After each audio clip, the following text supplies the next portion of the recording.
আসসালামু আলাইকুম। ছাদ বাগানের নতুন একটি ভিডিওতে সবাইকে স্বাগতম।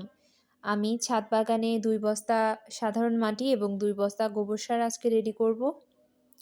তো মাটি অলরেডি আমি রেডি করেছি। এখন আমি কিছুদিন আগে গাজরের বীজ বুনে দিয়েছিলাম এবং মূলার বীজ বুনে দিয়েছিলাম। তো খুব সুন্দর মাশাআল্লাহ জার্মিনেশন হয়েছে। গাজরের বীজগুলো আজকে আমি তুলে নতুন একটি টবে দিয়ে দিব। তো শিকড় সহ তুলতে হবে। মাটিটা আগে ভালো করে ভিজিয়ে নিয়েছি যেন খুব সহজেই চারাগুলো তুলতে পারি। এখন এগুলো আমি তুলে আলাদা টবে লাগিয়ে দিব। শীতকালীন একটা চমৎকার সবজি হলো গাজর। আশা করছি এবার গাজর মাশাআল্লাহ অনেকগুলো লাগাতে পারবো। জানি না ফলন কেমন হবে, তবে এটার আপডেট আমি অবশ্যই ইনশাআল্লাহ আপনাদের সাথে শেয়ার করব।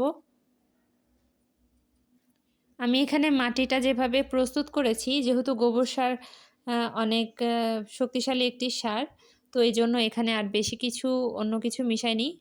কোকোপিট মিশিয়েছি এবং ছত্রাকনাশক মিশিয়েছি।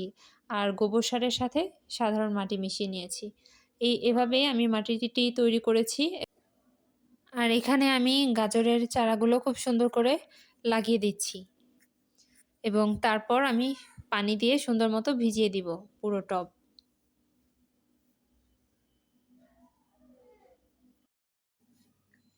দর্শক, এখানে আমার গাজরের চারা রোপণ করা হয়ে গেছে।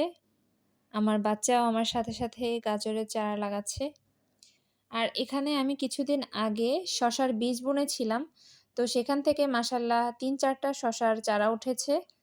আমি এখানে যেহেতু এক টবে দিয়েছি অনেকগুলো, তো ওখান থেকে সরিয়ে ফেলছি আমি এখন। এটা একটা ফলের ক্যারেটে দিয়ে দিচ্ছি। আর শসার জন্য আমি কিভাবে মাচা তৈরি করি সেটাও আমি আপনাদের সাথে শেয়ার করব।